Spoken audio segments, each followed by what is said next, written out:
Is a divorced woman a bad woman? Is a divorced man a bad man? That's not right. And I think it is so sad that in so many cultures, we look, especially they look at women when they are divorced as less, or they did something terrible and a great sin, an unforgettable sin. I still remember once a man told me, a father told me, when I told him, your wife is suffering, her husband is abusing her physically, even forcing her to use drugs. He said, I would rather her dead than a divorce. It is terrible when I hear things like this. And this is Jahiliyyah. You know what? It's not even Jahiliyyah, because in the ignorant days, and it's called the ignorant days, okay? Before the Prophet ﷺ time, divorced women were always looked at as something good. Actually, people will compete over marrying a divorced woman in the old days. And that's very common. Read the history. You will find the divorced woman will be the first to go, actually, when it comes to marriage. But unfortunately, for some reason today, that divorced women have this reputation, which is not fair, not right, absolutely un-Islamic. In Islam, there's so many Muslim great women were divorced.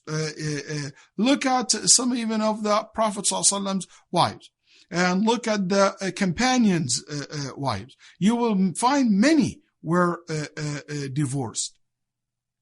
So we need to change this culture. We should, as a community, always stand up for our brothers and sisters, and not to make the divorce something to stain them or to shame them.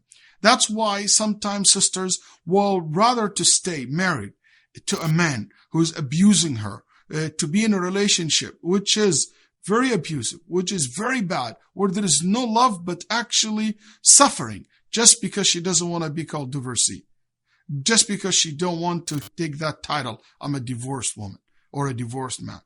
Nobody want to marry them again. Nobody want to be. That's wrong. That's un-Islamic. I don't know where that came from. Because Hafsa radiallahu anha, Nabi sallallahu alayhi wa sallam divorced her, then he remarried her again, as in Sunan Abi Dawood. Allah subhanahu wa ta'ala ordered him to marry her again, and he said, أرجعها فإنها صوامة قوامة. Take her back. She is a woman who fasts a lot and prays a lot. So that notion that a divorced woman or a divorced man is a bad man, that's not true. What do you need to look at when somebody get divorced? Why they got divorced? If it's your business, to know, let's say somebody proposed to your daughter or proposed to you, you would like to know what's the reason for them to get divorced. I always believe there's a lot of good sisters, a lot of good brothers got divorced. Not because they are bad. They're still good, but maybe they're not good for each other. And there is a big difference between these two. They are good, but not necessarily that they are good for each other. Maybe they're not just the right match. Maybe she will be a great woman with another man and he will be a great man with another woman.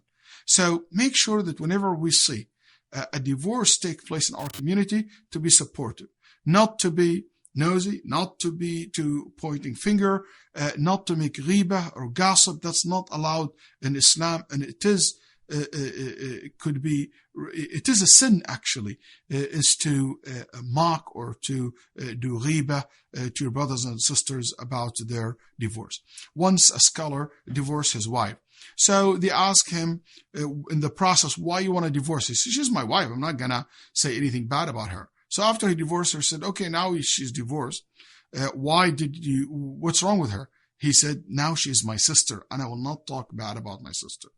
So you know what? Al-Iman and the brotherhood between us and the sisterhood between us as a community, it will always remain. Even if she's not my wife, she's still my sister in Islam. She's still my brother in Islam. And Allah said, وَلَا تَنْسَوْا الْفَضْلَ بَيْنَكُمْ. Don't forget about the good things that was between both of you. May Allah subhanahu wa ta'ala protect all of us and give us happiness in our life.